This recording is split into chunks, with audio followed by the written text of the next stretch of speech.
What's up, everybody? I'm Paul Hickey with NoOffSeason.com, host of the Sports Card Strategy Show. Welcome to Lefty Cards right here on the NoOffSeason.com Sports Card Network, discussing the latest trends, best practices, and insider tips on sports card investing. This episode is brought to you by NoOffSeason.com, the number one place to make money flipping sports cards. Get a free 30-day trial today at NoOffSeason.com. And now, everybody, it's time for Lefty Cards.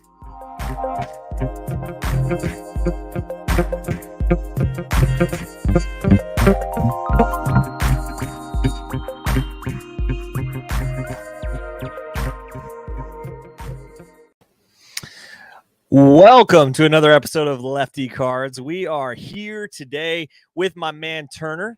He's back. He is officially off for the summer. We have finished up the school year here. And Turner, how's it going, man? How do you feel about this newfound freedom of the summertime as a college student?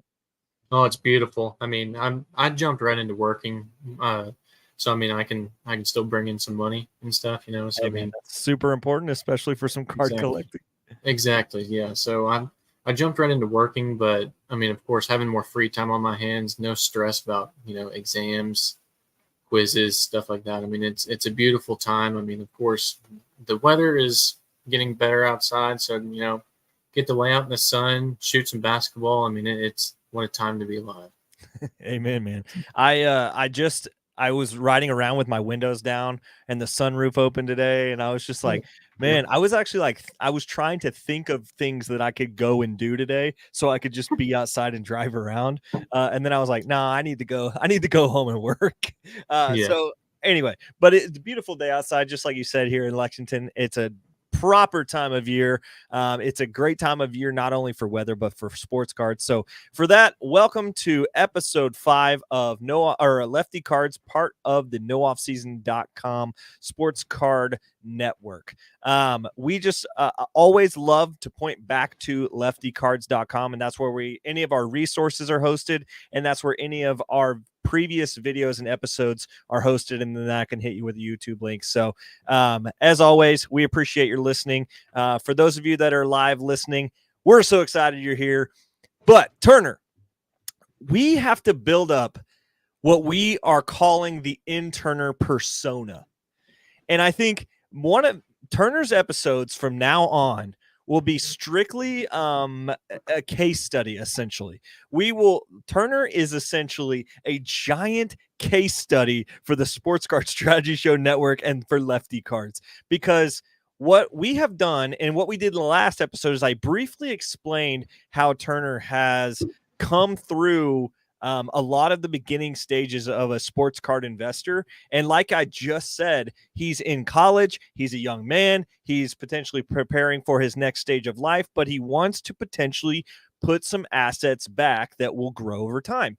And even if it's small now, the point of the investment is to create a nest egg now that will grow and snowball into something that's much bigger and more engaging than you could use in the future. Warren Buffett talks about, as an investment, you want to understand your investment. And if you do not understand what you're investing in, you shouldn't be investing in it.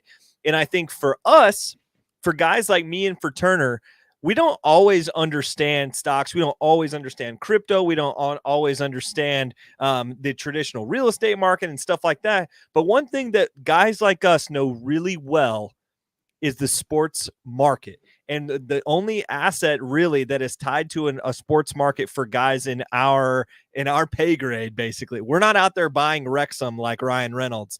We're out there buying players of the cards of the players on a team like Wrexham to potentially build a nest egg high enough where we could potentially grow on to bigger things in the future. So within Turner episodes, once a month, we're going to put the traditional show notes behind us. We're not going to do deep cuts. We're not going to do the reserve driver section. We're going to stick away from some of that stuff. And really what Turner and I are going to do is talk through real life scenarios that we have talked through in Turner's own development. And we're basically going to make that dialogue accessible for the average viewer. because the average viewer on or the average listener on our shows falls somewhere in between where Turner is, where I am, and potentially a little bit further into, Ryan Reynolds' potential, because we know, Turner, Ryan Reynolds is listening to our show, obviously. 100%. That's just obvious. The money moves he's making, he's learning from Lefty Cards, so, right. But, and I don't want to discount where I am either. So let me just pause here and give a ton of credit to Turner. What this episode is not, let me repeat that. What this episode and this series of the Interner episodes are any sort of downplaying the knowledge and the positional moves that Turner is making. This is not saying that Turner is any less than I am. This is not saying Turner is any less than Paul or Connor, because Connor really was right here, and he's just been thrown into the lake of investing while he's working full-time doing this. But with a guy like Turner, who's a student, who's doing this in a part-time aspect, he's learning. And as he's learning by process. And what is more valuable than just getting on here and talking about some of our plays is talking about the experience that we're having.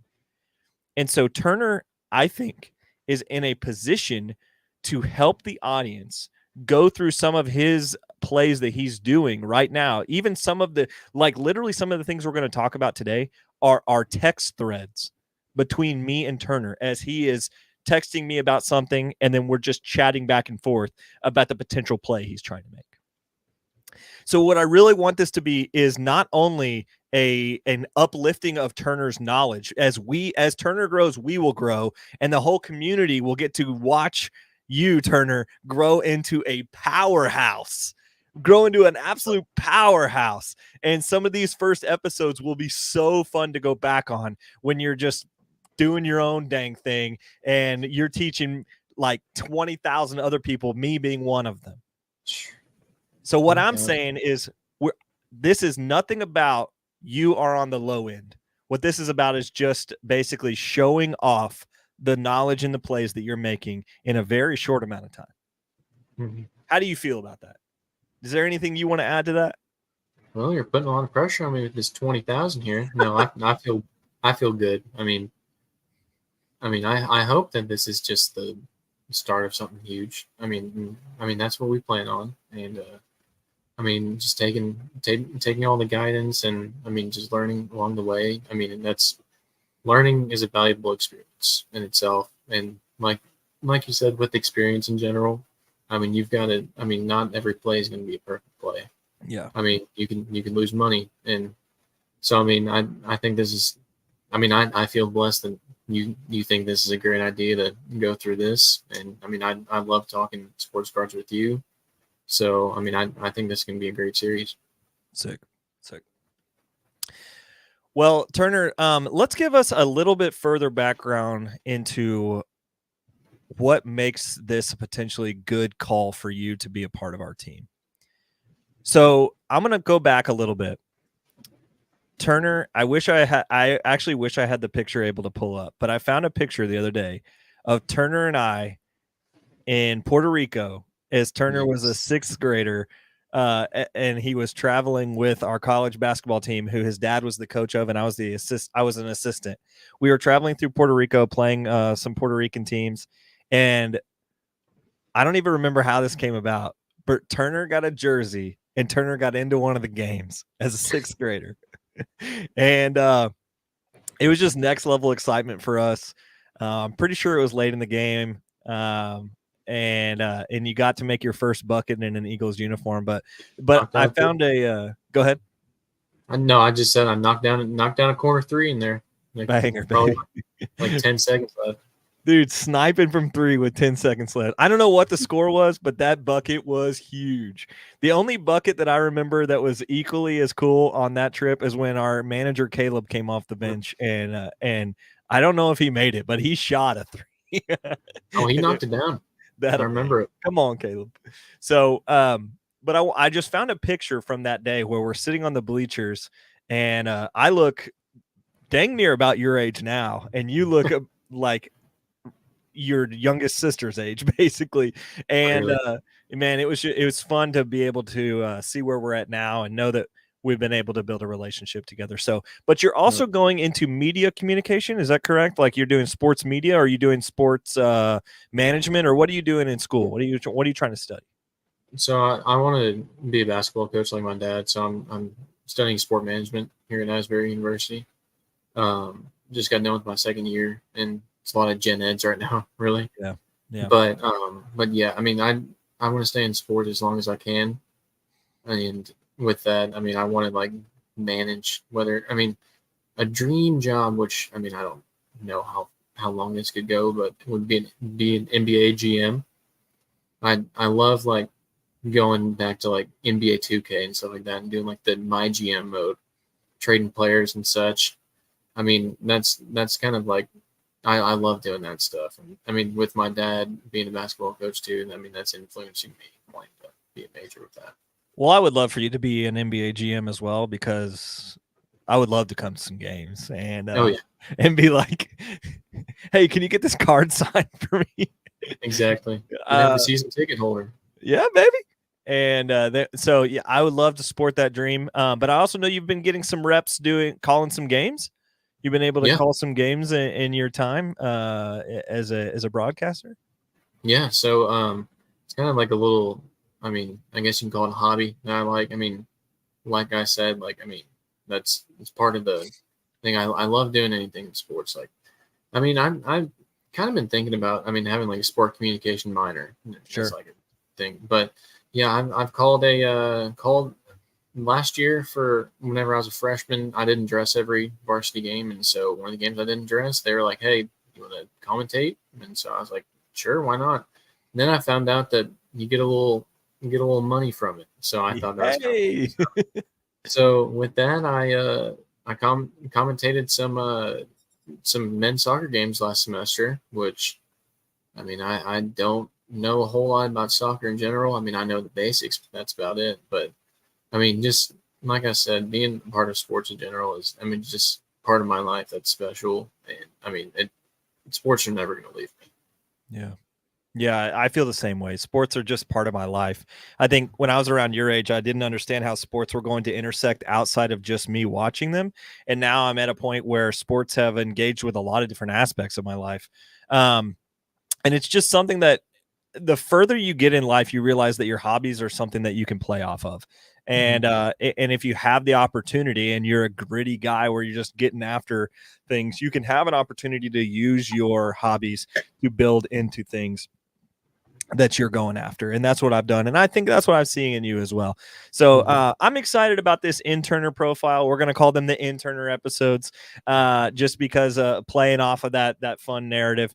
But I love for people like Janelle and Mark Drzezinski and all these guys to see your development going through what we're doing. And it wasn't very long ago that I was in your shoes. And so, in a lot of ways, you are incredibly ready to take on new shoes. Like, you're not filling mine. You're doing things much better than I have and will in the future. And so I'm excited for you to stand on the shoulders of us and be able to reach higher heights than we can. So, but let's go ahead and we're going to do something a little bit different. This will be the first episode that we've seen it, and even you saw it in the intro. But we are doing, instead of ad reads, we're going to do basically commercial spots where Paul is going to come in and talk about our different sponsors. So let's go ahead and reach out and hear from our first sponsor here in the show. What's up, everyone? I'm Paul Hickey with NoOffSeason.com. Why should you subscribe to NoOffSeason.com's premium membership? Do you like the content on this show? Want more? Well, a free 30-day trial membership at NoOffSeason.com gives you a Friday edition of the Sports Card Strategy Show called The Overflow Show. It's a premium podcast for members only every Friday, and you can ask an unlimited amount of questions to build your sports card investment portfolio, and I answer them for you. I put in the work, research, and do the analysis, give you the best possible answer so you can increase your chances of making money flipping sports cards. And if that's not enough reason to sign up for a free 30-day trial today, you get Sports Card School, tons of premium members-only articles, and our new formula-based sports card rankings to help you find the cards with the best ROI to make money in the hobby. Sign up today at nooffseason.com. Let's go, Paul. I love this little episode commercial idea. I think it's gonna make our segments really engaging in terms with our sponsors are always coming from Paul and things like that. And it's a kickback for me to be able to always say, like, I'm still part of this nooffseason.com sports card network. Like, a lot of people have been like, where are you going? You're on the Paul show on Monday. And I have a job, guys. I have a full-time job, and that is the only thing preventing me from being on the show. And from time to time, we will be on that show. But me and Turner and me and Krim and me and Connor love to do the nighttime shows here on Monday night. And Paul this is full. No off season is his full-time job, and he's incredible at it. Right? Him and Connor, they're grinding. I'm loving it. But what I'm doing here at Lefty Cards is kind of on the margin, and that's okay. Like, I don't want to do full-time stuff. I've got another full-time job where I engage with students like Turner on a daily basis. But what I do is I love the idea that Paul is consistently brought up on our show so that you can still see that there is a very strong connection between Paul and I, and Turner and Paul and Connor and me and all that. It is still a part of this awesome network. We're growing into this, and I know that you guys have been growing with us. Thanks for staying on. And Paul, nooffseason.com, definitely worth a follow, definitely worth that premium membership. There's a lot of good stuff on there, as I'm a contributor to that as well.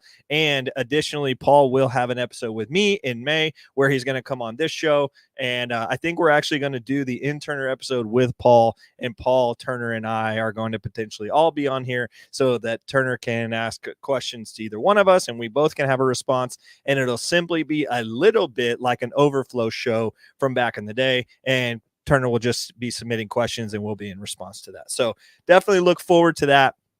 But we're going to go through like I said earlier, we're going to go through a couple of texts from Turner and I's banter back and forth from our text responses. And we're just going to talk through them.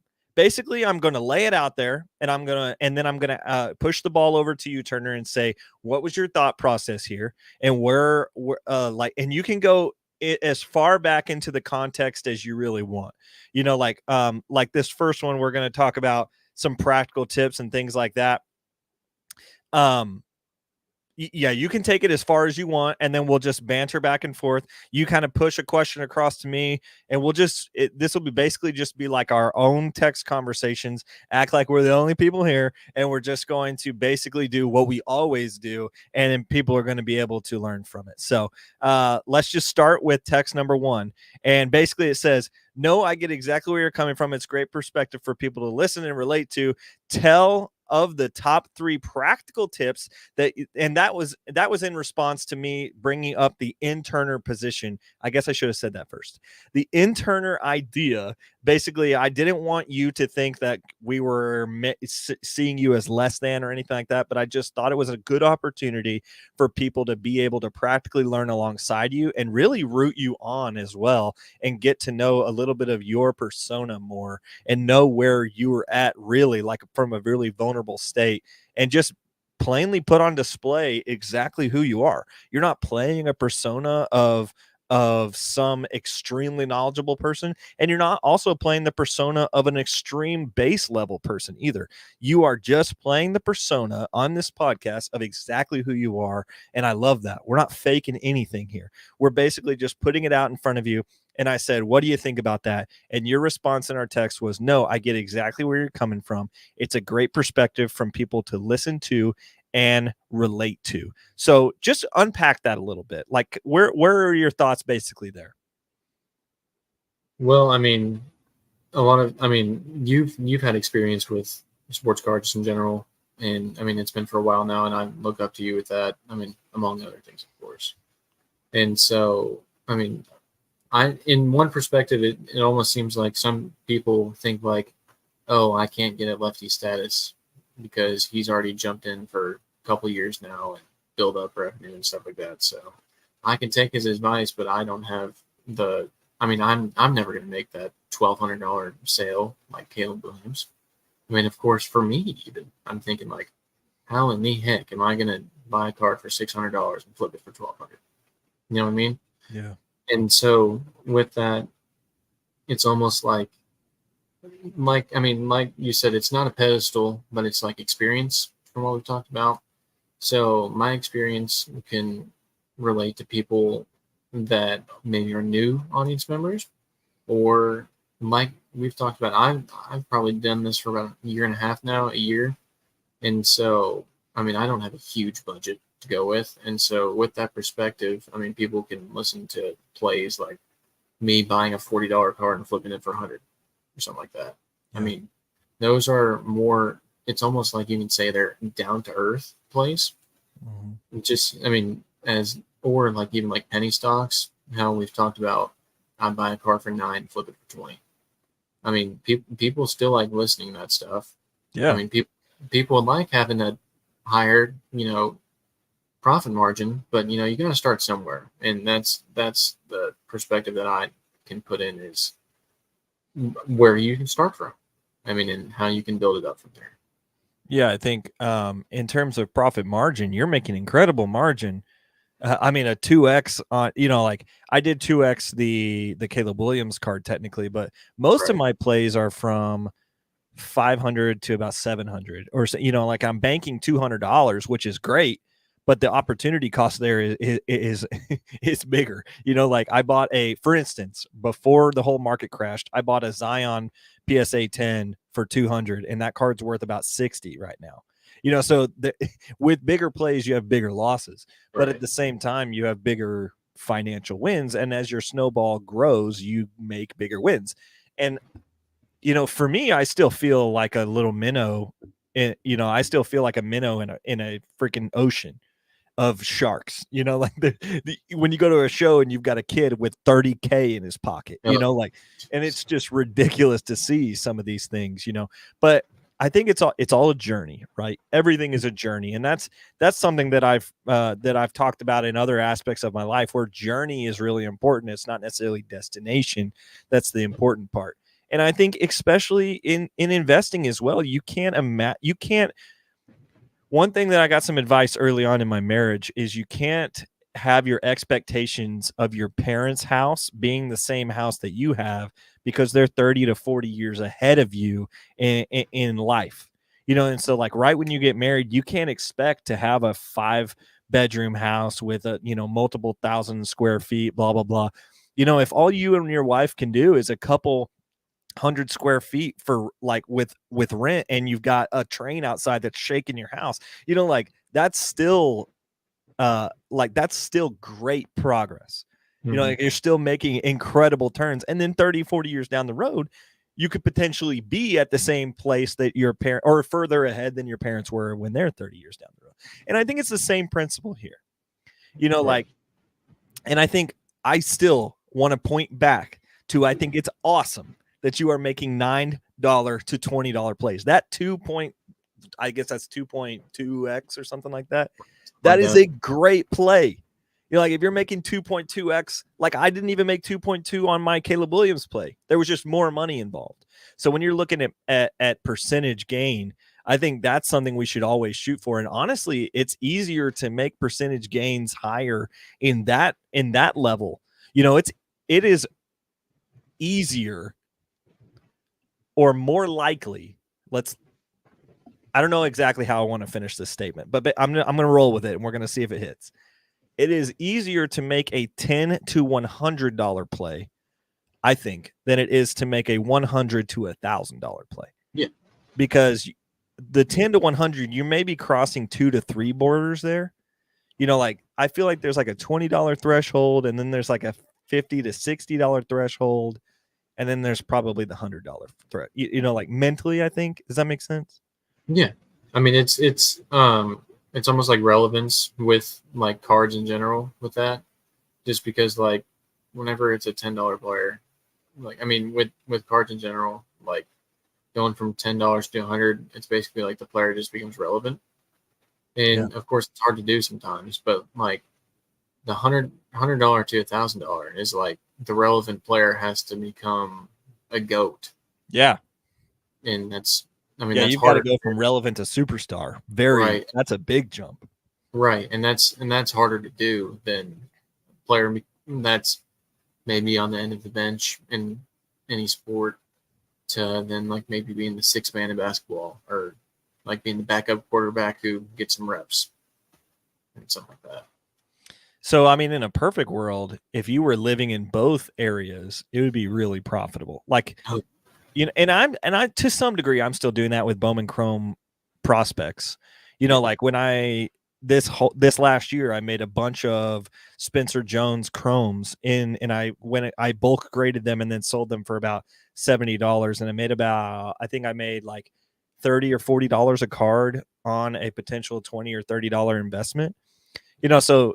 And I wasn't top selling them. I was just selling them for like the first bids that were coming in. I was just getting rid of them. You know, I was like, I'm in the profit. Let's just get rid of them. And I was making those plays along with the play, you know, along with the Caleb Williams play. And I think that's where you see like a robust portfolio is you have the small wheels turning and the bigger wheels that are turning slower, you know, but that small wheel is just cranking them out, you know, just like $20, $30 plays just over and over.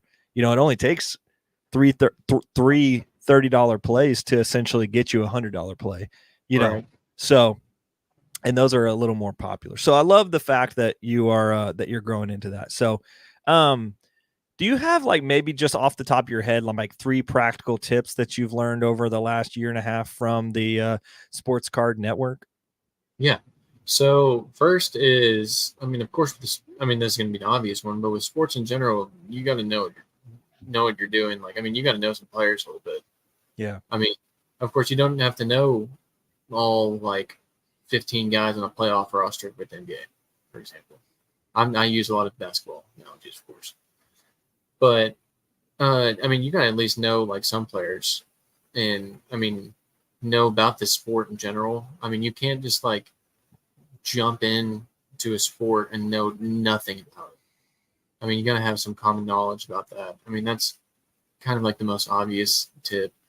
But two others that I think are valuable is know what cards to buy with these players. I knew a good amount, I mean, coming in about sports, like I've talked about, like coming into the hobby, but no idea like what kinds of cards of like the best players to like just invest in general. And I mean, with help from you, from help with Paul, like, I mean, just watching, I mean, I didn't know to get the Prism Silver of players and stuff like that. Yeah. I did know what players like before I jumped into the hobby. Here's a prime example of one. I actually used to buy some cards on Amazon before everything like got real big. Yeah. Like they used to sell cards on Amazon. And so I actually bought a Luka rated rookie for like $20. And I sold at the peak for 125 raw. Nice. So like I knew who to invest in. Yeah. But if I could have gotten the Prism Silver, for $20, shoot. But on to my third point, and I mean, with the hobby in general, you can't do it by yourself. You gotta make connections, whether that be with sports card conventions, whether that be me and you right here talking. I mean, it was perfect that, I mean, we've had history, and then I found out that you like doing sports cards, and so that's how I made the connection. You've helped me ever since. And yeah, I remember the first time I saw you at a local show. Yeah, I was just like doing my thing. I actually think I might have had a booth that Saturday, which I haven't done very many times. And I was just like chilling, and I think it was you and your grandpa walked in. And I was like, "What's up, Turner? Dang, I haven't seen you in years," And I know. I remember that. Like, I mean, it was probably like 2021, something like that. Yeah, I mean, it was pretty early on to when I got onto the public scene of sports card investing. I mean, I'm really only maybe 3 or 4 years ahead of you in terms of like putting my head to the grindstone. But one thing that like people don't know about me is I just consume content a lot. Like I don't watch TV. I watch sports, but I don't watch shows. I don't watch Netflix. Like I'm very selective about like what I consume. And so, I don't have, once I get off my job at 5:00, it's like, okay, I'm here and I don't like, I play video games, but if I'm not just diving into there, I'm researching sports cards. Like I'm putting a ton of hours a week into just figuring out sports cards. It's just what I do. It's what I love to do. It's what I enjoy. And so like those last 3 years have been incredible for me, but I see that same thing in you, man. So you said know a little bit. You got to know about the sport. Is that what your first one was? I mean, about the hobby and sports in general. And then the second one was know which carts to buy. Yeah. And don't do it alone. Right. Perfect. So in terms of knowing a little bit about the sport and the hobby, what would your recommendation be there for somebody? With that one, I mean, of course, you can start out by just watching highlights and see who's gaining the millions of views. I mean, because a good amount of the hobby is hype. That I mean, that's a great point. That you, Paul, I mean, all people, like, in order to sell cards, you've got to have hype around a player. Yeah. And with that, I mean, they're going to produce a lot of highlights. Like, someone can jump into basketball right now and see that Wemby's a big part of the hobby because of how many highlights they already made of him in his rookie season. Yeah. I mean, that's a prime example. So, I mean, and he's probably going to win Rookie of the Year. I mean, it's all but sold. It's all about wrapped up, Right. And so, yeah, I mean, that's a perfect. I mean, it sounds like a degenerate thing to do is go watch highlights, but I mean, that's a good way to grasp about, like, hey, who are some of the top guys? Who are some of the guys that I would love to just sit down and watch for an hour? An interesting beginning play might be like, go to the top 3 sports in America, baseball, basketball, football, and then look up the 10 most followed active players on social media. Oh, 100%. And then just go buy and then obviously then you have to do the research on the other side. Once you get that list figured out. So like once you get the 10 players, most followed players, then you go and find which card from those followed players. And that's probably a pretty good start. Like I haven't actually done that. But I'm saying, like, if you are in the very beginning and you're like, where the heck do I even, like, what do I do? Especially if you go to a card show. If you go to a card show, you're going to be like, I forgot how many dang athletes there are, because like, you'll just be like, oh, dude, I didn't even think about, I don't know, Jared Stidham. Like, I didn't even think about him having a sports card, and someone's trying to sell you a one of one at a show of his. He's like, oh, he's got a big opportunity with the Denver Broncos next year. Got a high upside. Yeah, I mean, but like, or you could just go buy Luka Doncic, rookie off of Amazon, like what you were saying. So yeah, cool, man. I love the fact that it's like, what cards you're going to buy, and that's like a resource at nooffseason.com where we have the right cards that are there in the premium membership. You have not only the athletes there on the rankings, but you have the cards that are also additionally there, and then you can do it by yourself. And this community is here, ready to receive you and ready to receive that. It builds into that premium membership. Geez, I'm selling ourselves. I didn't even mean to do that. But what I'm saying is, like, we have the resources to potentially fight for all 3 of those pain points. So I love what you did there. Let's go on to text number 2. All right. So recently you copped a Kyler PSA 10.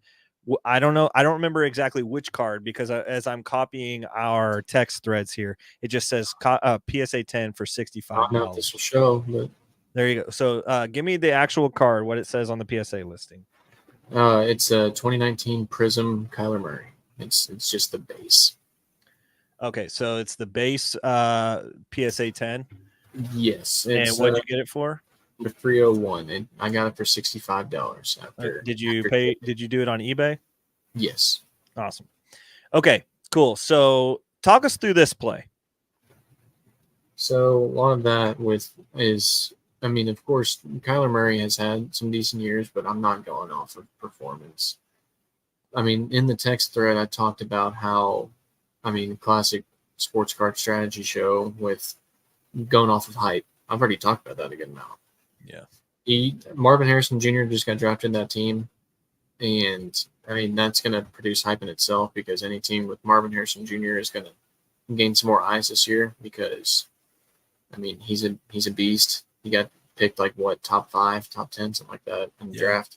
Top 5. And I mean, any team that picked him up was just going to, I mean, gain some Ohio State fans along with maybe even some former Colt fans, just, with Marvin Harrison. Oh, that's a good point. Yeah. And so, I mean, that's hype in itself with Marvin Harrison Jr., just that name on that roster with Kyler starting. And I texted in the thread that once Kyler throws a touchdown, like in like a preseason game or a first game to Marvin Harrison Jr., that clip, speaking of highlights, it's going to be everywhere. It's going to be Marvin Harrison Jr.'s first touchdown catch. Who's going to throw it? Kyler Murray. And so with that, I mean, it's all a hype basis with my pick there. I mean, I'm not anticipating that Kyler goes off this year. Maybe he does. I mean, he didn't play horrible at the end of this past year after he was coming back from an injury. I mean, he's still like a solid quarterback. But throwing to Marvin Harrison Jr. now on your team, I mean, that's going to produce hype, and that's how I anticipate the sales are going to go up. Yeah, I think in our text thread, I just simply said, I'm not sold on Tyler. And you say, like, I'm just going to read it. You're like, my play with him is a classic sports card strategy show play. He is a Marvin Harrison Jr. on his team. That's hype in itself. Once he throws a touchdown preseason, first game to him, his prices will go up. There's already a decent amount of his cards that sold yesterday. I could probably make $5 to $10 of profit on it already, which we're going to hold out for. Like that's like you're going to lose that in tax if you were to sell it right away. Exactly. But I think that is a brilliant play because I was sitting here thinking, and I was a little bit out of pocket when the draft was going on. I think I was at a meeting or something, and I was like, "Hey Turner, keep me informed if anything crazy happens." And the only thing I knew is that Caleb Williams had been drafted first. And then I had text alerts for when Michael Penix Jr. was going to be drafted. And that ended up being a crazy moment in itself. And we're not going to go there today. There will be plenty of opportunity on this show for me to talk about one of my favorite quarterbacks in the draft, Michael Penix Jr. And I think his investability is very, very high, even in his situation. I get all this. I get all of it. We're going to save that for a different episode, though. Marvin Harrison Jr. going there, you were like, yeah, I'm high on Kyler, and I was like, well, I bet Marvin Harrison ended up going at the number 4 spot to the Arizona Cardinals. And so I do love that play. I love to be able to look at his play based on what everything else is. Now let me dive in for just a second on the chart. Let's go to let me share my screen here. We're just going to look at this for those of you guys that are listening on the podcast. We're using Market Movers, and we're simply looking at the chart of a 2019 Prism 301 base, which is the card that Turner just bought. And the current sale marker, or the current last sale, is $55. And he paid about $65. So that was during the draft. And then there's been 4 of them that have sold since then as well on eBay that has been picked up by Market Movers. It's all around that same $10 marker. But here's what I want to look at. Turner, and this might be something that you Google real quack on your side. When was the last season that they were in the playoffs or they had a winning record? Because Kyler Murray has been out for most of last year, and wasn't he out for a little bit before that as well, and the year before that? So just look at like when the last time he was a productive player on the Cardinals was. That was before all the context about him being a Call of Duty dude where he's not watching the playbooks. There's before all of his contract concern. That's before Cliff Kingsbury pretty much tanked the organization. Like all before that, we remember that Kyler Murray's a dog, and he's a guy that's just slinging footballs out there. He's short, he's fast, he's got the legs to be an exciting and catalytic quarterback. But when was the year that was important to everybody? When was Kyler going to be the guy? Like he's fallen off a little bit. Right. They in the 2021 season they went 11-6. They lost in the wild card to the Rams, which pretty sure that the Rams won that year. Yeah. Okay, yeah, so I mean, that's the 2021 season. So I mean that finished in 2022. Okay, so we're just going to put this here for a second. It's 21-22 season where he was the Kyler Murray of old. You know, and he's had a couple of past years where his value's been a lot, like way down. So we look at this chart. We're looking at the 7-day chart right now on it, and it's relatively the same. 7 days ago, $50. Right now, $55. It peaked at $66.50, which was around the price of the last 7 days that Turner sold it at. And then we go to 14 days, and it's not really much different. 30 days, and you see it's coming down a little bit. It came up towards draft spike. We saw the 2 cards sold at the draft spike. 60 days, it's fairly the same. 180, we see, you know, a lot of fluctuation because of the last 6 months based on when he was in the game and playing. We see one sold for 75 and one sold for 70. 365, we have it's a little bit further out. We have one that sold for 75, one that sold for 70, one that sold for 89, and one that sold for 80 back during the season, or actually that was in preseason. So this was preseason of last year that was sold for $80 ish. So you could get good money for it there. But now let's go back to all-time data. That 21-22 season, this card was selling for $300 conservatively. And early in that season, it was selling for $400, $450. You know, so yes, 2021, we were seeing it was coming off of a big bubble. But even before that, early in 2021, we were seeing this card selling for $600. It was coming back down to $300, $396, $290 right at the end. I would say probably, let's see, what that wild card game probably would have been around December 1st. So it was around that $300 mark, and then we see it kind of come off after that. But then we just see it pretty much at an all-time low. So you're buying in at a pretty low point on $25 was the absolute lowest, and you got in at $65 when this card was at $300 his last successful year. And so I would imagine that this will be the start of a successful campaign again for Kyler Murray. And so I believe you've made a good purchase here. That's all I'm saying. Just chart work alone, when you look at Kyler Murray's market previously and where he's potentially going in the future, now that he's past some of his demons and he's back on the right side, I think the $65 could go up. It's not saying that it won't go down, but the lowest point that it was at was when he wasn't even playing, and it was at like $20. Right. So the worst you could do is lose $40. The best you could do is you could potentially sell it for $300. You know, the upside is there for sure. So I like the play. I think it's a smart play, especially if you list it during preseason. And you could get that 80 to 100 range, I think, very easily and very quickly. Mm-hmm. He's just a good athlete in general. I mean, I don't know if you remember, but he got picked pretty high to the Oakland A's. Yeah. Yeah, he was drafted, I think, top 10 pick. He was a lottery in the baseball draft as well. And Oakland knew the risk of him going into being a full-time football player.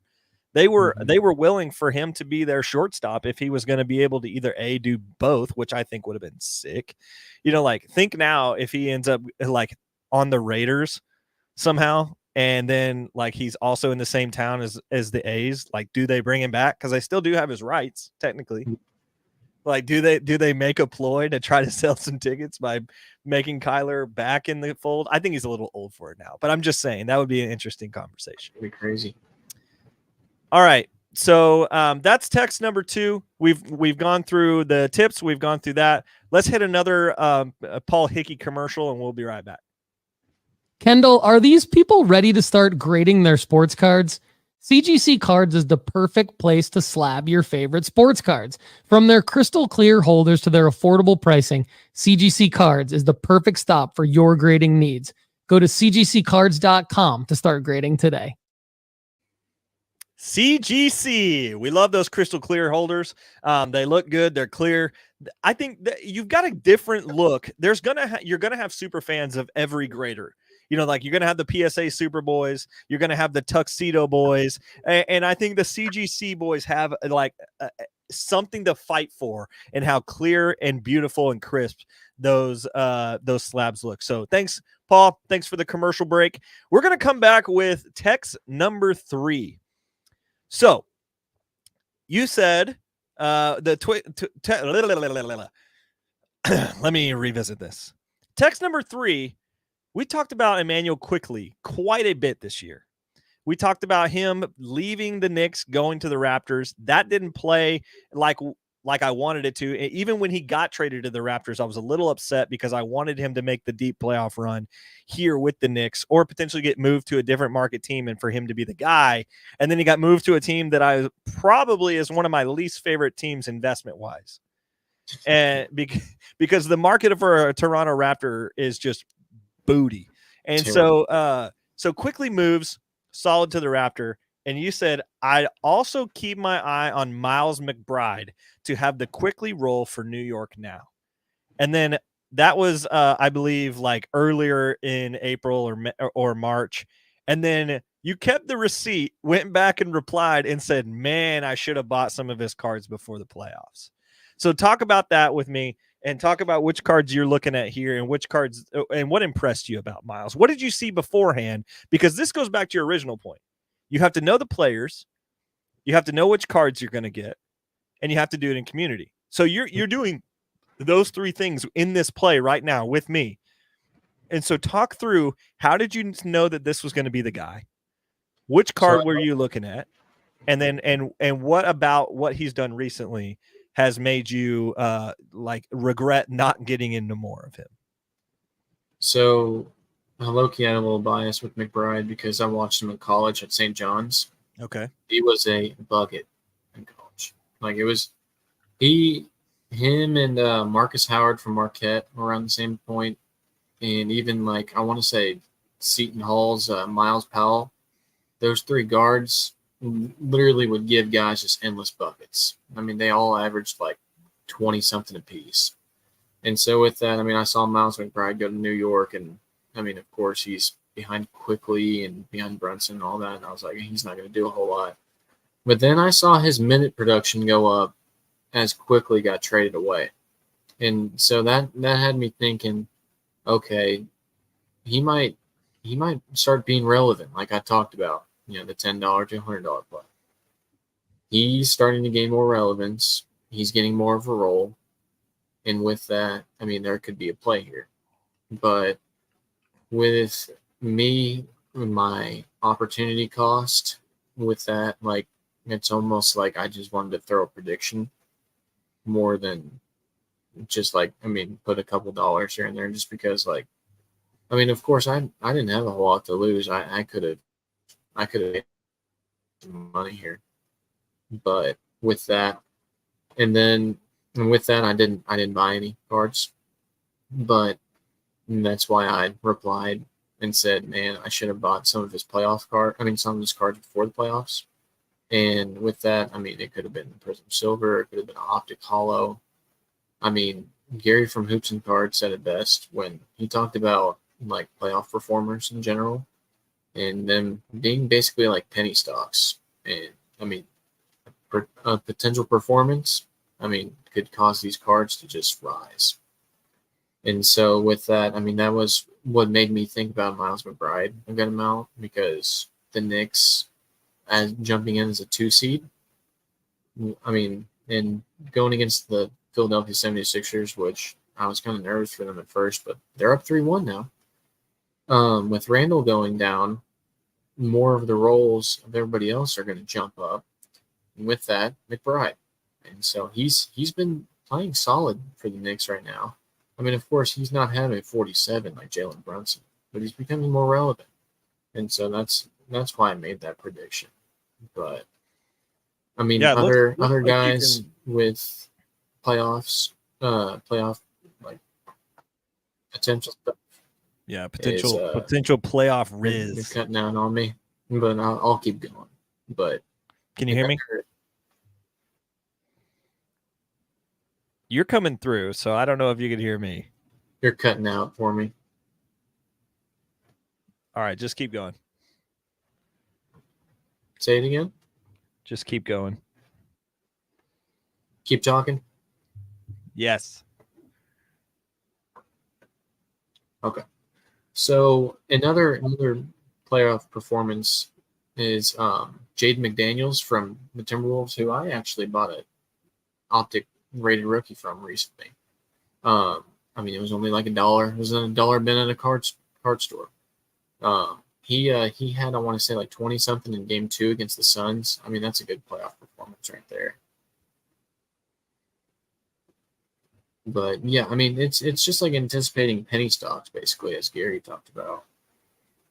And I mean, you don't have to buy in for like very expensive, but I mean, in the upside is like higher. I mean, it's like putting $1, maybe getting 5, maybe 10 out of it. I mean, stuff like that. Yeah. All right. Can you hear me again? No. All right, we're gonna jump to commercial, and then we're gonna figure out if you're kind of cutting out on me. All right, hold on. Yo, Lefty, we use a lot of data, don't we? Well, I just want everyone to know that they can get the same data we get by signing up at marketmoversapp.com. Sign up at marketmoversapp.com today, but use the promo code NOOFFSEASON to save 20% after a free 14-day trial. That's marketmoversapp.com, promo code NOOFFSEASON. All right. Can you hear me again? No. Good thing is we have the document here. So I want you to start talking about the Eagles cornerback, the cornerback position, and why his cards potentially matter and don't matter. Yeah. So the text thread that I said for this one is, I mean, this was on draft night. I said it won't matter a lot with cards with this guy, but the Eagles got a stud cornerback. They can go places this year. So, I mean, my prediction with they could go places this year is just because the Eagles are solid in general. The cornerback I'm referring to is Toledo's Quinyon Mitchell. They picked him at number 22. I mean, I didn't watch a whole lot of Toledo because who did for the most part. I mean, if you're a Toledo fan, I'm sorry. But with that, I mean, there were a lot of like breakdowns about Mitchell, like pre-draft, and I mean, so they like were breaking down his size, agility, speed, and all that. With like, I mean, how good he was about finding the ball, and so the fact that the Philadelphia Eagles got him,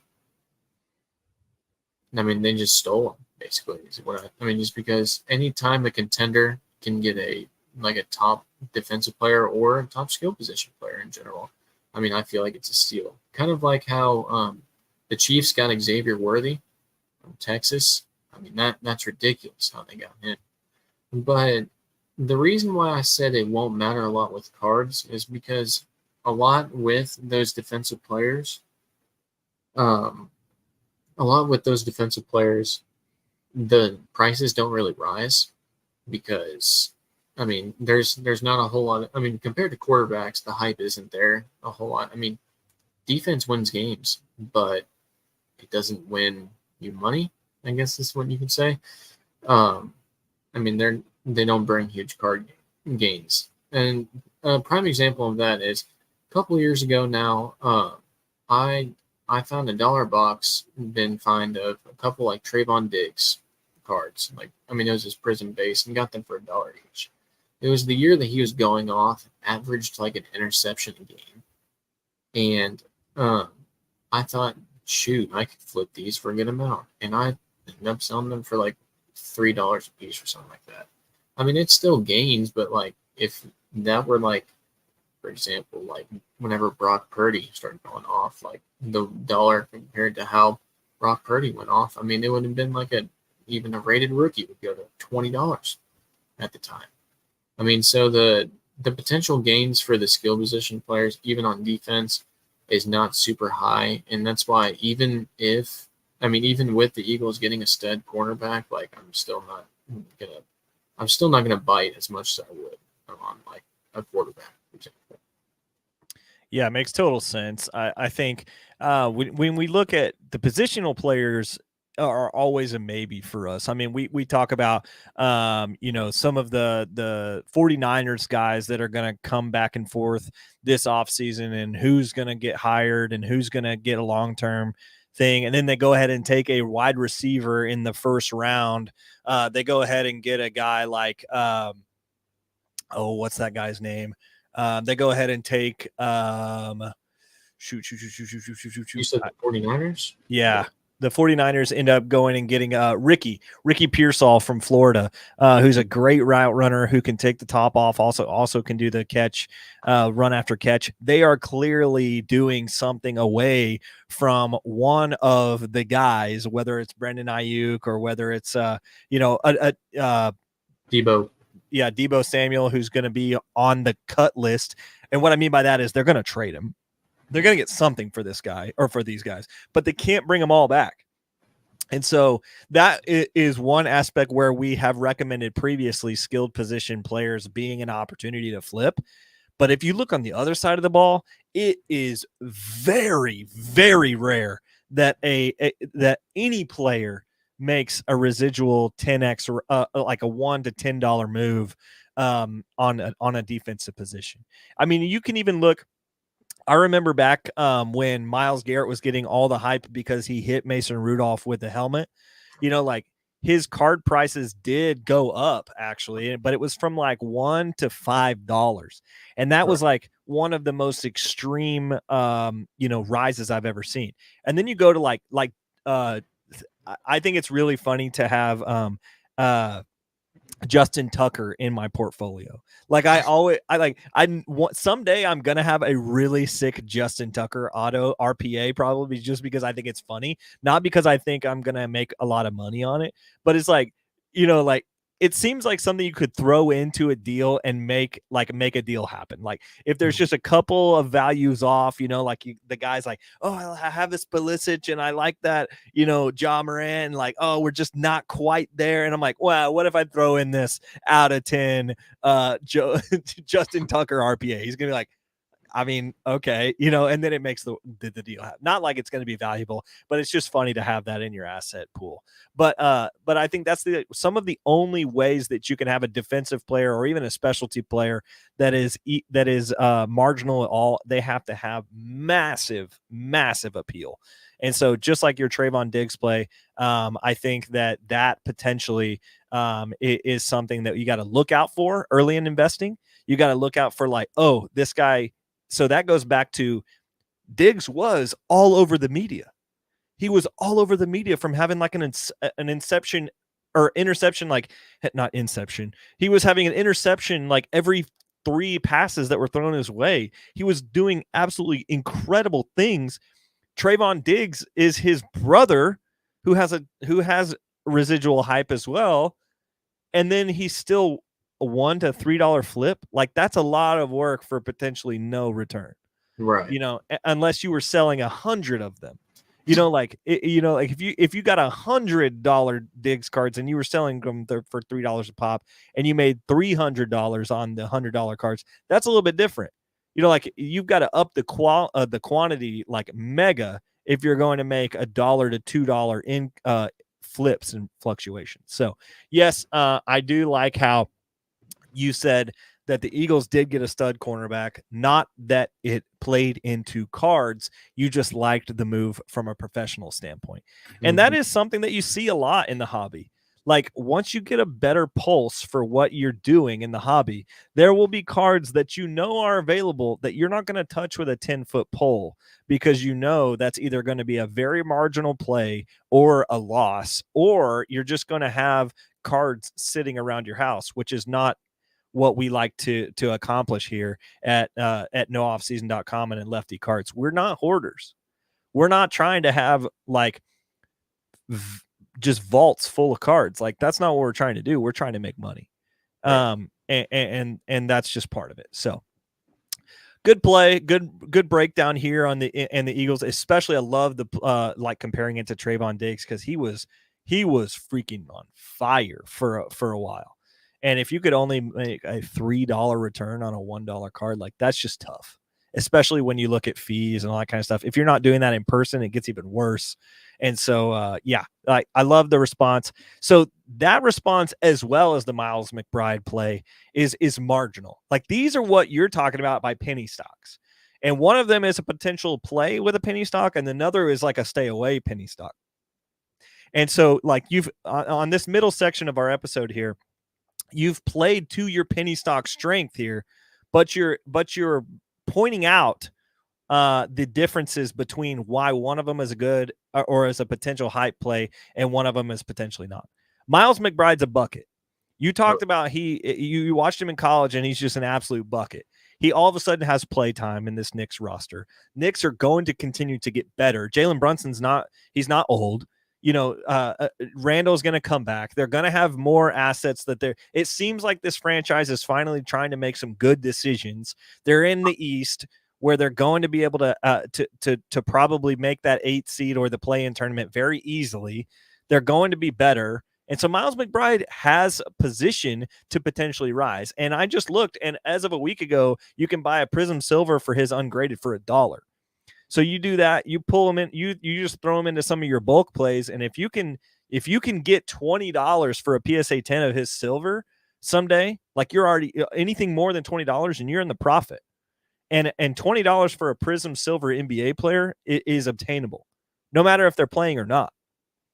A PSA 10 silver of any NBA player is likely over that $20 threshold. So and you can reach for an optic hollow auto as well. I mean, that's under a $50 threshold right now, or you could go for a numbered person. So there's a lot of different plays with the Miles McBride. There's no plays with the cornerback from the Eagles. Do not make that play. But I think that is good wisdom from you, Turner, differentiating between a valuable penny stock and an unvaluable penny stock. So thanks for bearing with us as we had some connection issues. We're going to jump to our final ad of the night, and then we're going to jump to Caleb Williams and how we are going to break down the Tops Now card soon. Lefty, we say that breaking is not necessarily a sports card strategy, but there's a lot of great things going on Whatnot other than breaking. They now have singles auctions and an improved overall experience on their platform. I want everyone to know that they can get $15 free on Whatnot by joining Whatnot through this URL. Go to whatnot.sportscardstrategy.com. That's whatnot.sportscardstrategy.com. Lefty, back to you. Whatnot. Let's go. A great way to find singles that are good flippable opportunities. If you can't make it to card shows, Whatnot is a great place to be able to search through dollar bins per se, and get some good cards on the cheap. So text number 4, what we've gone through here is you texted me the other day and you wanted to talk about considering this play. It's a very similar play to what we've made in the past year a couple of times. We've done this with the Wemby play. We've done this with Archie Manning. Excuse me. Whoa. Archie Manning. We've done this with Caitlin Clark. We've done this a couple times. So we see a Tops Now first RC rookie card of Caleb Williams come out on Tops Now, and it was the D1 2024 Tops Now card. The bundle is for $39.99. This was a card that it's pretty much the exact draft card of Wemby's green suit draft card, which is one of the big cards that I made a lot of money on earlier this year. Turner hits me up with this picture and he goes, "Hey, what do you think?" Well, my first thought was, I just looked straight at the picture that he sent me, and I don't think it says like how many are in the bundle. And so I thought it was $40 for one of these. And I was like, oh, heck no. Like I bought the Wimbies for like $3 or $4 to $5 a play. And this is one of them for 40. Tops Now is getting crazy. But then Turner said, no, this is a bundle of 5 of the RC shielded Caleb Williams cards. So just talk to me through why you end up sending this picture, and then I'll talk through my response to you after you said, well, it's 5 cards for $40. That makes it a little bit different. So I was scrolling through, I think like Instagram or Twitter or something like that. I mean, just taking in some card stuff. I mean, like we've talked about with consuming. And I saw that someone was posting about these, and so I had to jump on it. Because I don't want to like fall behind. I mean, just because someone like me's got to jump quick to. Yeah, you got to be quick. Yeah, and so on the text thread it said 23 hours and like 6 minutes left, so it like just dropped. And so with that, I wanted to be quick and like text you. And I mean, I normally try to do like a 8 to 10 card like bundle buy. Like that's normally like my threshold that like I'm willing to spend on like something like that. I did that with the Wemby's. I've done that with like Connor Bedard. But and so yeah, that was another one we did this year. Connor Bedard stickers with the stickers. But yeah, so with that, that's why I screenshotted whenever it's $39.99 at the time for the 8 cards. But I wanted to see, because of course this isn't Wemby, but I mean Caleb Williams still has some hype, so I didn't know like what you were thinking at the time. Like, is this even though this isn't Wemby, do you still think there's money involved with this? And I mean, from what we talked about, I mean, we're both kind of holding off on this. So yeah, I mean, that's my thought process. Yeah. So for what we did on this play, you can go either way. I mean, Chad, the guy that used to be on our show here at nooffseason.com, I saw on his Instagram that he was endorsing getting in on this deal because of the same reasons that we got out of or that we got into the other deals. And he probably does have a point here. And I would argue that this is probably I would say in terms of a heat meter in risky to non-risky, this is just a medium risk for me. And so it's not like I would be completely out of this. Like I'm not, for instance, the cornerback from Philly, extremely hot risk. Like that is incredibly risky asset. Miles McBride, probably a risky asset that's very low buy-in, but still like you need a lot of stuff to happen here. Caleb Williams isn't really a risky asset right now. Like the cards are gonna move of his because he's on a Bears offense that is going to be good. I mean, Caleb Williams is extremely confident as a player. I mean, did you see what he texted the new punter they just got? He's like, don't worry about getting cleats or something like that because you guys won't be punting much or something like that. Like, what swagger by this guy. And I think Chicago needs a guy like Caleb Williams to come in and believe that he's unstoppable. Like he needs like that ignorance of like, I am the best quarterback in the National Football League to succeed here, I believe, because he's going to have plenty of naysayers telling him that he's not going to succeed. And it's kind of like, it reminds me a little bit. Now, I think Caleb Williams is better than this guy, but a previous number 1 overall draft pick that everybody told was going to flop, but ended up is still having a successful NFL career is Baker Mayfield. Yeah, Baker's not what Caleb Williams could potentially be, but what Baker did was he ended up having to fight naysayers commonly to say that he is worth being a positional quarterback in this league. And what he did with Tampa Bay this last year was pretty great. I mean, he got him to the playoffs, so the Bucs seemingly were dead in the water without Tom Brady, and Baker was able to come out of nowhere and convince people that he was capable of, but he's like got that ignorance about him too of like, no, I am great. And I think Caleb has that, no, I am great as well. But the reason I don't like this card specifically is because I believe Caleb Williams has an overprinting problem already because of the Bowman University cards that he has. We have a ton of USC cards of him. We have other opportunities out there. There's a lot of investable material that's already out. Plus, this is so yes, you could say this is his first Bears card, but he's going to have Bears cards coming out over the next year and a half because because NFL cycles on cards getting out in print are horrific. I mean, CJ Stroud still has rookie autos that are coming out, so it's like we're not going to see Caleb Williams print run get any lower anytime soon.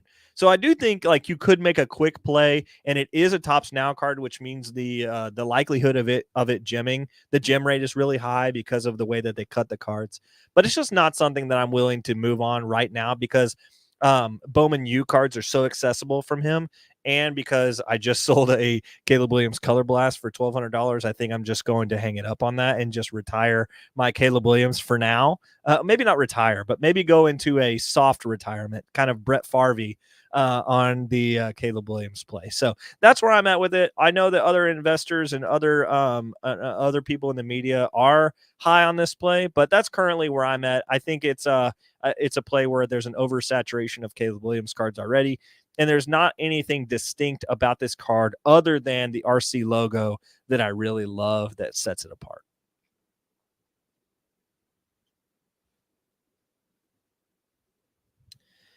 So let's talk about your current buys and sells. You have been buying and selling guys that we really like and some names that we really like. And this will be the last thing we cover before we jump into the outro. But I just wanted to point out that you bought a card recently that we talked about on our show last week with Krim as one of the best buys that you can make right now. So what are the two cards that you've decided to select here? And I'm actually going to put them up on our screen and show them off to people. So what are the two cards that you've invested in recently? So I immediately jumped on looking at Carson Williams Bowman first autographs because they weren't like super expensive. And so, yeah, you can see this one. I mean, I thought this was a perfect deal because I got this one, I think, for like $75. And you can see a raw card assessment of this is already at 10. So, I mean, that's helpful already that like, this is most likely going to gem. So, I mean, that's easy to look at and be like, oh, I need to get this right away because you and Krim talked about Carson Williams being one of the top prospects that you all are looking at. And I always pay attention to what you and Krim, along with everybody else on the Sports Card Strategy Show, like recommend.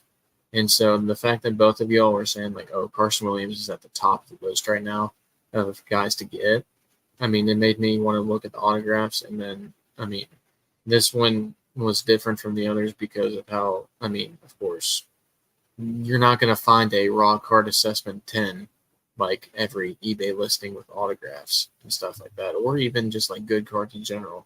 So I thought this was a great deal. Yeah, I think, what did you end up paying for this? $75. Okay, so you got $75 into this seemingly raw auto. The PSA 10 of this last sale was $123, and the you said $75. Yes. So the last sale that we have of this is $72, and the previous sale before that is around $75. You've got $63, and then you have one recently of $99 on a raw item that was sold as well. So this, I mean, you're not even buying at a peak here on Carson Williams. There's a guy that's absolutely destroying the minor leagues. And then when you look at the potential PSA 10 of this guy, like this could go up a $50 increment for you, which far clears your investment for a PSA 10 group grade. So I think this is a great play. This is an easy money maker, especially if this does come back as a 10. I'm not super proficient on the RCA. Like, I know who they are and I know what they do, but I've never personally bought anything that was RCA graded or used RCA. I've used Dallas pre-guarding. So there's a Dallas card, like they're at the Dallas Card Show and stuff like that. So I have done something like this previously and it did work out for me. But I've never used RCA specifically. But I feel pretty confident that if you get an RCA 10 for what a value of just a regular raw 4 is going on eBay, why not get the guy that says RCA 10 rather than just the raw card?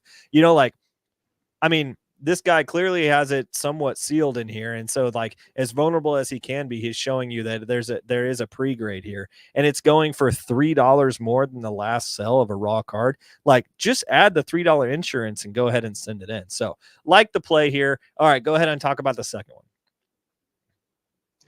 All right, so the second one I've got on here is a Bowman Chrome Big Kahuna of Shedeur Sanders. So, I mean, Paul has talked a lot about Shedeur Sanders in the past, probably like 3 to 4 months. I mean, this past August and September, I know that you, along with Paul, had some Shedeur Sanders autographs that you all got in for pennies on the dollar and made a lot of money on those. So, yeah. I mean, with Shedeur Sanders not making a bowl game, and I mean, his hype kind of went down. And so I thought that I'd take advantage of that. And I didn't just want to get like just regular Bowman Chrome because, I mean, regular Bowman Chrome, just a bunch of them, just the base, because with that, I mean, there's a lot of risk that there's a bent corner, there's a scratch in the card. I mean, and there still is with this Big Kahuna. But the hassle with reselling a $3 card back for $3 and making $2 on eBay, I mean, it's just like not worth it at the end of the day. And so with this Big Kahuna, like, I mean, I actually got it today.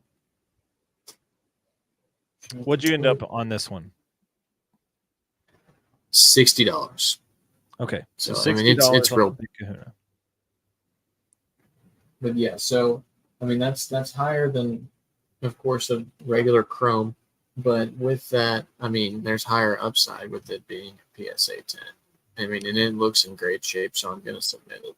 But yeah, I mean, this is almost like sold for $150, and the SGC 10 sold for $100. So you're getting margin here. And then where did you buy it? I bought on eBay. Nice.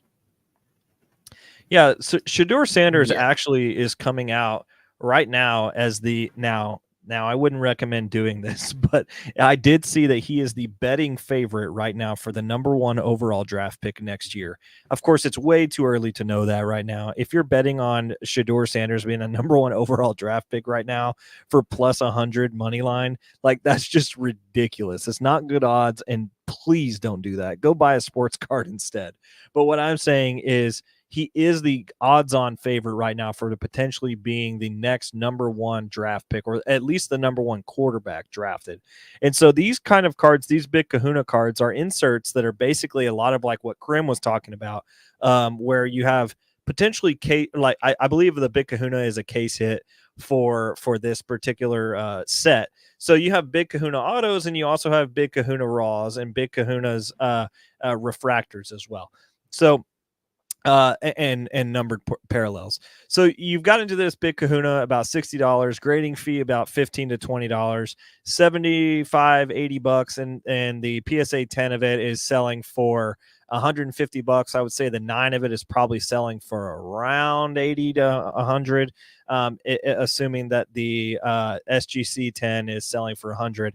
Take $10 off of that for a PSA 9. I would assume that's a rough estimate, and you're still making money on this, I think, if you're able to sell it in a PSA 9. So yeah, I think that's a pretty good play. Probably not as good of a play as the Carson Williams above, but it is a play, especially if you're going to hold out and for a couple of months and sell in the fall when Colorado is back, and there's the Deion Sanders hype coming back up to the to the forefront. So Scott Lawrence says hello. We love having you. Then thanks, Scott. We also want to shout out all of you that are on the Sports Card Strategy Show Network. The Sports Card Network loves to have you. We love you at nooffseason.com. We love you at leftycards.com. We love you on Lefty Cards Instagram. We love you on Lefty Cards Twitter, blah, blah, blah, all that. Turner, find him at TB24 on Twitter. And also, you have a little bit of a TikTok show going on. I don't know if you want to promote that going on, but you got some videos on TikTok. I used to post more shorts on there, but I've mainly been on YouTube. So I mean, Nice. TB24 on YouTube, of course. I mean, TB24 on trying YouTube. to self-promote. Hey, man, we'll give you some residual rise. Let's get it. Go follow my guy Turner at TB24 on YouTube. We love having you as part of Lefty Cards and a part of the nooffseason.com network here. We love having it. We love what's going on. Let's go ahead and hit us with the outro, Paul, and we're going to be just freaking dancing with some ducks, baby. See you later, Turner. Lefty, great work on today's show. Thanks for supporting Lefty Cards, part of the nooffseason.com sports card network. Get a free 30-day trial today at nooffseason.com to check out our formula-based sports card rankings to help you make money flipping sports cards. Subscribe to Lefty Cards on YouTube and follow us on socials by visiting leftycards.com.